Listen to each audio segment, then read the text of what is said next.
আজ শনিবার 24 মে 2025, 10 বৈশাখ 1432 বঙ্গাব্দ, 25 জিলকত 1446 হিজরি। জানিয়ে দেব আজকের দৈনিক বাংলাদেশ প্রতিদিন পত্রিকার শিরোনামগুলো।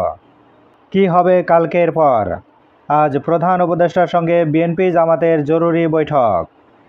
জাতীয় সরকার ঘোষণার দাবিতে হবে সমাবেশ। উপদেষ্টা পরিষদের বৈঠক থেকেই আসতে পারে চূড়ান্ত সিদ্ধান্ত। অব্যাহতি দেয়া হতে পারে বিতর্কিত উপদেষ্টাদের। অঘোষিত যুদ্ধের মুখে ব্যবসায়ীরা হচ্ছেন হয়রানির শিকার, ব্যাংক অ্যাকাউন্ট জব্দ বড় ব্যবসায়ীদের। আবারও ভরসার বাতিঘর জেনারেল ওয়াকার।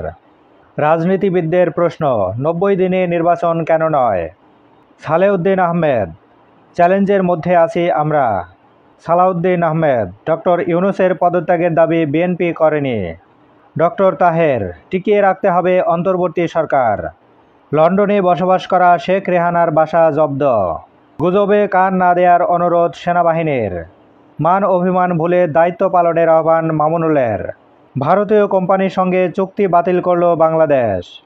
এবার শেষের পাতা। পরিত্যক্ত উত্তরের 4 বিমানবন্দর চালু হলে আকাশপথে ঘটবে বিপ্লব, পাল্টে যাবে অর্থনীতি। বিবিএসের জরিপ, কমছে শ্রমশক্তি, বাড়ছে বেকার। কাজে আগ্রহ কমছে নারীদের। যুব শ্রমশক্তির ভয়াবহ পতন। বাড়ছে পর্যটকের সংখ্যা। ইকো ট্যুরিজমের সম্ভাবনা সুন্দরবনে। বিভিন্ন স্থানে বিএনপির সংঘর্ষ, নিহত 1।